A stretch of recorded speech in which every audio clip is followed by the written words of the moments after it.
Welcome to this 6 News special report on cyber safety. Here's your host, Lauren Thompson.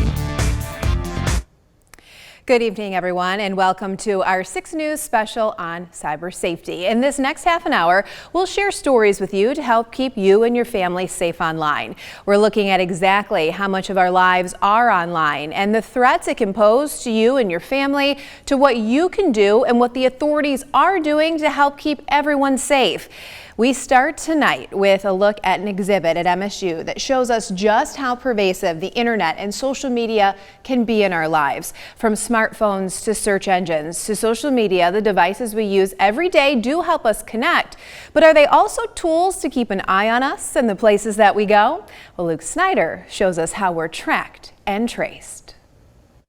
What does it look like to live in a society where privacy is merely an illusion? That's the question the Michigan State Museum is working to answer through their Tracked and Trace exhibit. We want people to think critically about the ways in which surveillance is impacting their lives. Unfortunately, I think a lot of people really aren't aware of how omnipresent surveillance is. The museum received 175 submissions from around the world and narrowed it down to 15 displays, from data tracking and surveillance technology used to identify criminal suspects to a wall of cell phones that people thought were wiped clean. But with a little work, every piece of information was brought back to life. It's an experience seniors involved in the research here say is eye-opening. It does so much simply being in your pocket, and even if you don't touch it all day, it's still sending out signals. It's still connecting to Wi-Fi's, and it's still, if something picks up on it, you could tell some random stranger your location and you don't even know it. But the museum says this exhibition is also about showing the good in technology, like this one called Mom, I'm Safe. It's an example of how surveillance helped one teen show his parents that he was okay during the pandemic while he was living thousands of miles away from home. It's heartwarming. It shows that maybe there's some good, there's a silver lining when it comes to all this, and as technology continues to evolve, maybe it's not all used for bad. Maybe there's something that we can do that benefits everyone. Experts here also say they want people to be aware of how they can better protect themselves. Certainly thinking about the social media platforms we're on, the permissions we set, the types of platforms we use or don't use, the things we enable or disable on our phone. So part of this really comes down to education. The museum also hopes that by giving people an up-close look, that they will not only leave more educated, but also push for more transparency when it comes to how we are tracked and traced. Here for you in East Lansing, Luke Snyder, 6 News.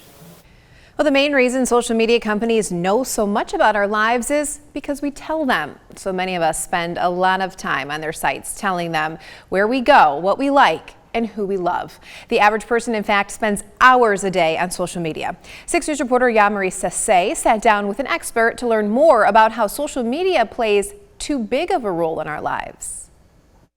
Most people know social media can be addicting, but how bad can it be?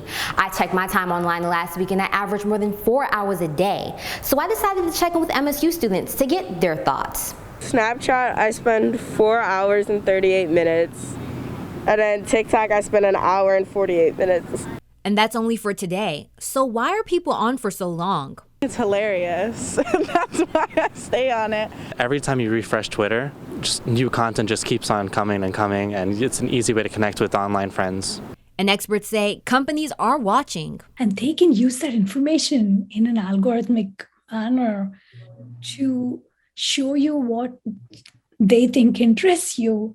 And so this combination of things, it's very addictive. But a lot of something isn't always good. It's very hard to separate our life from social media because everything we do, you are sharing it on social media. It's good for communicating with others, but at the same time, it has a really negative effect on people's mental health. According to a study from Harvard Medical School, social media addiction can lead to anxiety, depression, and can affect self-esteem. But there's also good aspects, like connecting with friends, keeping up with news, and helping people in need. I see so much mobilization, people collecting funds and resources. So there's a lot of good things also that happen. Here are ways to reduce your social media time. Take a break. Avoid getting on your phone first thing in the morning, and even set a time limit. Here for you in Lansing, Yamari Sase, 6 News.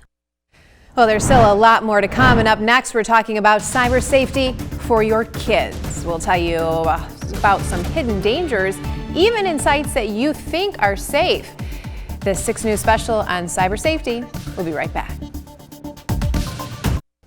Welcome back. Even if you don't allow your children to be on social media, they could still be interacting with strangers online. Our youngest children are at risk, even when they're playing games rated E for everyone.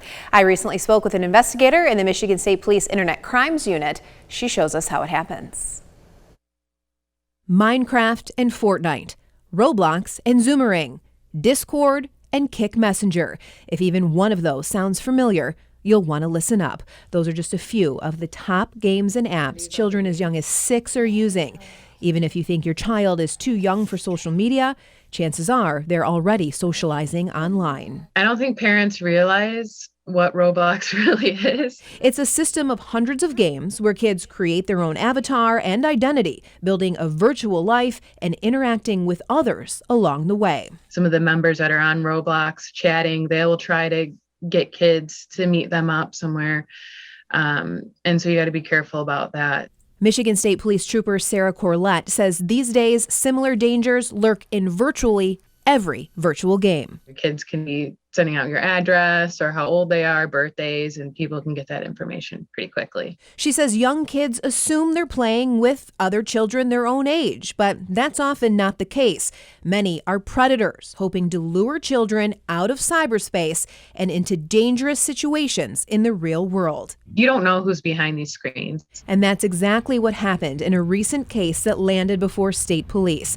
An 11-year-old girl connected with a friend who turned out to be a man in his 20s. She did send pictures of herself to this adult. They met on Discord, I believe, and then they started talking on Skype. It was on her school-issued Chromebook that all of this stuff was happening. She says within the last year, Chromebooks have majorly come into play as schools across the state and country distributed them to countless students to help with at-home online learning. You got to be careful. Just because it's a school-issued Chromebook doesn't mean your kid is always doing school-issued things on the Chromebooks. Trooper Corlett says chat apps like Discord and Kik Messenger are just as dangerous as games.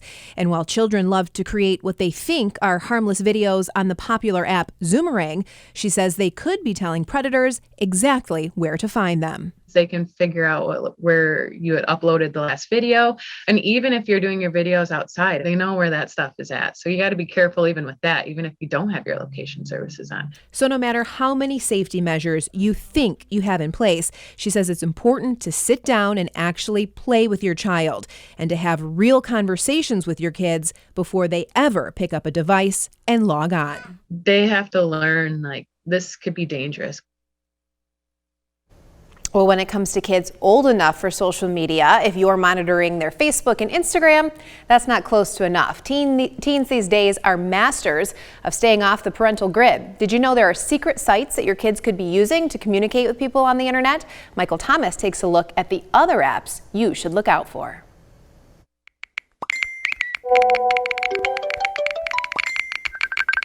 Around the world, there are 4.4 billion social media users and thousands of social media platforms. Online detective Devon Sneed with Michigan State Police says thinking your child is only on Facebook is simply a thing of the past. Young adults and young teenagers don't use Facebook as much. They're more so on TikTok, huge social media site, Snapchat, Omegle, WhatsApp. And that list goes on. Instagram, Twitter, YouTube, and even some that have an invite-only policy like Clubhouse, allowing only people who are invited by current users to become a member and access the site.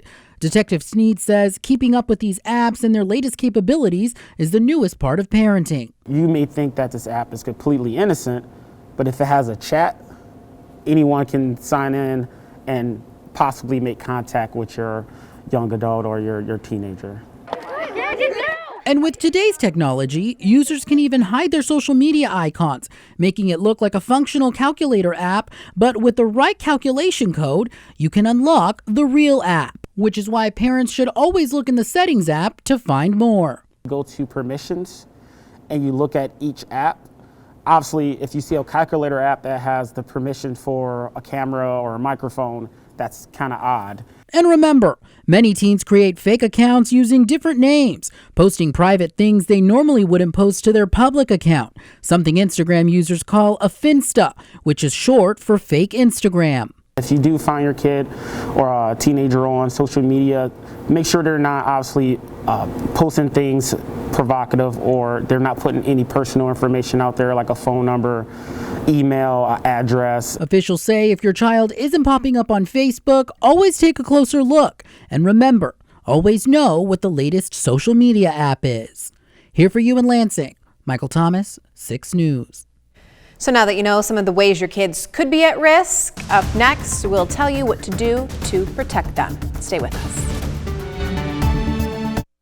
Welcome back. We've talked about some of the ways predators can digitally reach out to your children, and even showing you some of the apps that your kids may use to keep their contacts a secret.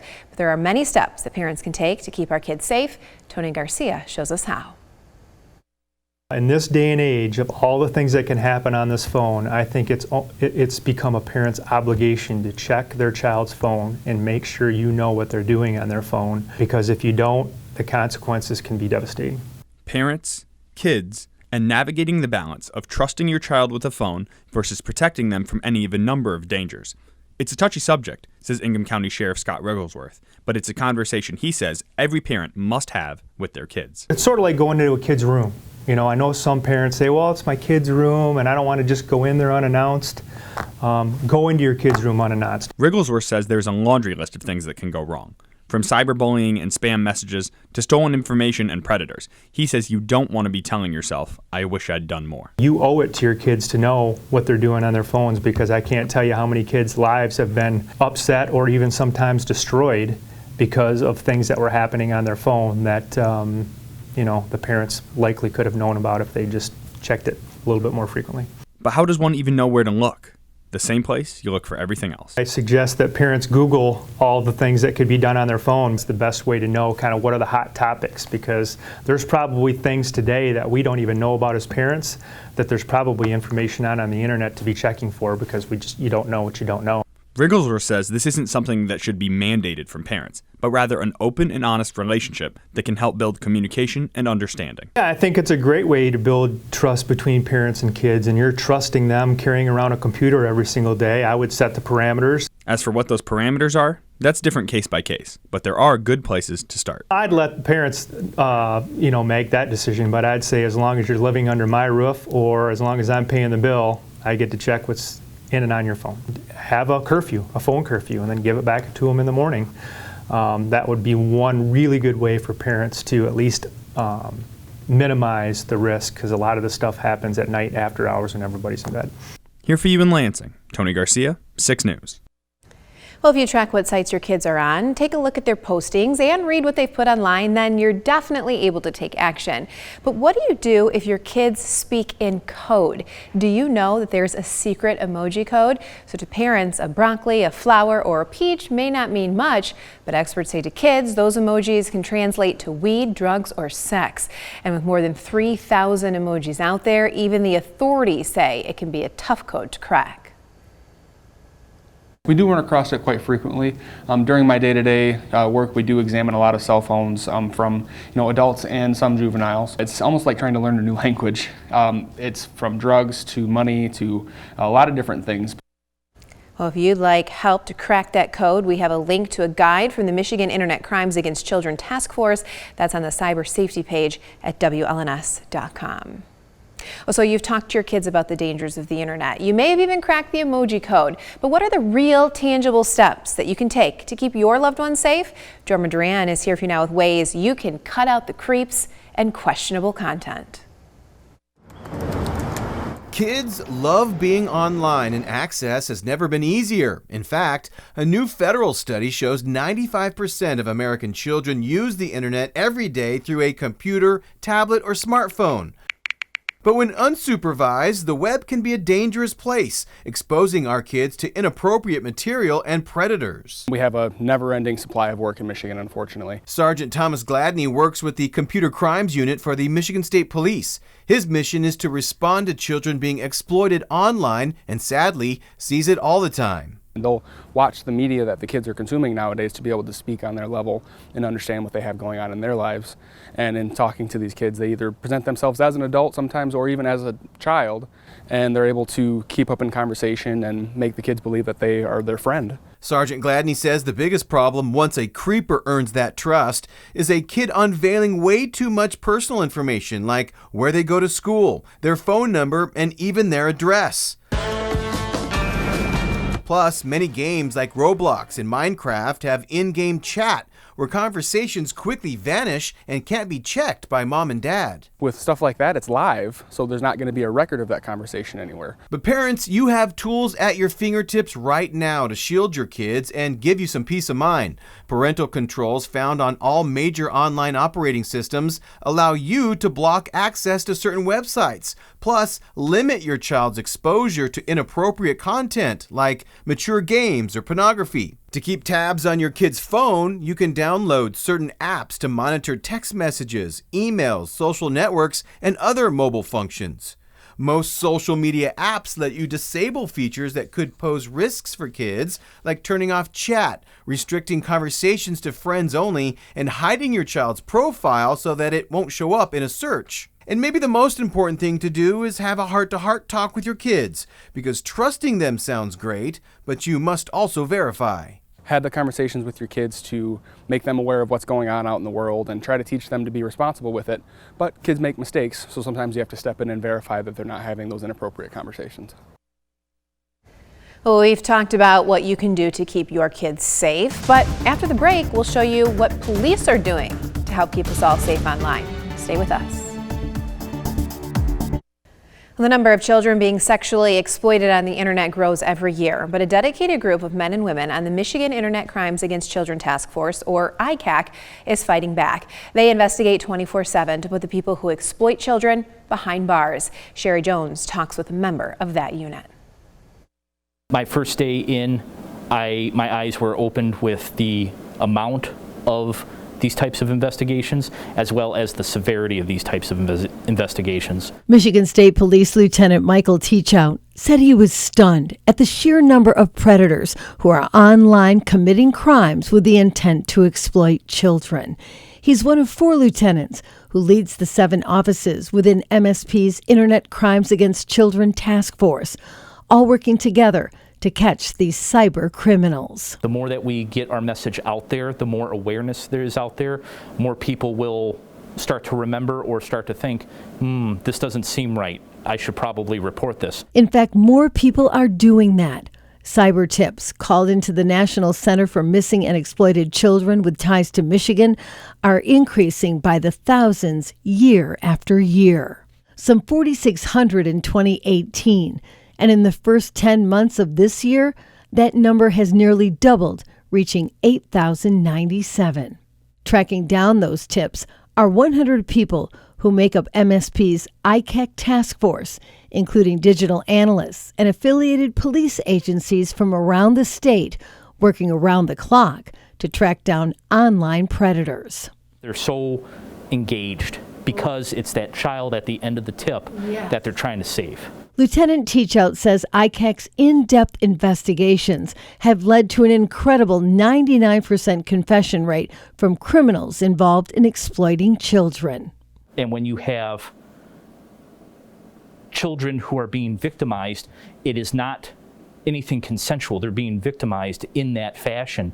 That's why we do not refer to it as child pornography, because pornography suggests voluntariness. We refer to it as child sexually abusive material because it is abusive. What is the youngest person that you firsthand have seen be taken out of a situation like this? A baby, a newborn. So under the age of 1, specifically. In our own community? Yes. Like children, seniors are also vulnerable to cyber predators. The State Police Cyber Command works to solve phishing and hacking crimes that target senior citizens. I tell everybody we need to take care of our children, we need to take care of our seniors, and we need to take care of ourselves mentally and make sure that everybody's safe. You lock your doors at night, you need to lock your phones and your devices as well, so you're not being exploited. That was Sherry Jones reporting, and her story talked about those men and women who help fight internet crimes. But as we wrap up the cyber safety special, Kaylee Marin-Ted looks at a special member of the state police who is especially good at sniffing out electronic evidence. Over, place, sit. Good. Kibby isn't your average police dog. She's a cyber dog for Michigan State Police. She's trained in an odor called triphenylphosphine. What that odor is an ingredient in the coating of a circuit board. So laptops, SD cards, phones, and pretty much anything electronic. We put this collar on her, and this is that's what tells her she's got to work. Kibby and her handler, David Cardenas, will go out and assist with finding evidence. Once that investigation's over, if they're looking for some kind of electronic evidence, that's when we would step in. Cardenas has been working with police canines for 17 years and has been with Kibby since she joined the force 4 years ago. Her training was similar to how a dog would be trained to find narcotics, except for her, electronics. So Cardenas and Kibby will get a call, go out, and try to find what investigators might have missed. Remote controls, things that we know we're not going to take, but things that Kibby will hit on still because it has a circuit board. So we take all that stuff out, and then we bring Kibby in, and if we miss something, or, I mean, you think about a micro SD card, you can fit that pretty much anywhere. She lets Cardenas know she found something by sitting, but he says most of the time he watches for her behavior changes. When the dog is searching, you could see her going very frantic throughout the room and just kind of searching everything. But then all of a sudden they kind of stop, and their breathing changes. Their tail might either wag more or stop completely. This SD cards here. That's what she was hitting on there. And this girl has gotten her paws on some serious evidence. I'm looking through these books and there's nothing there, so I send her back on the bookshelf, and she climbs up high, and she actually leans way back and falls into a sit this time. And so I reached up on the top shelf, and I could feel something up there, and I think it was a 5 terabyte hard drive that ended up being full of images of child pornography. But her payday looks a little different than others on the force. It's all a game for them. We try and make it fun. We try and make it rewarding for them. So some of these dangerous calls, like, they don't really know they're putting their life on the line with us. They're just doing it for their ball. Here for you in Lansing, Kaylee Marentet, 6 News. Well, thanks for joining us for the special report on cyber safety. You can find all of these stories along with resources to report cyber crimes and navigate the World Wide Web safely at WLNS.com.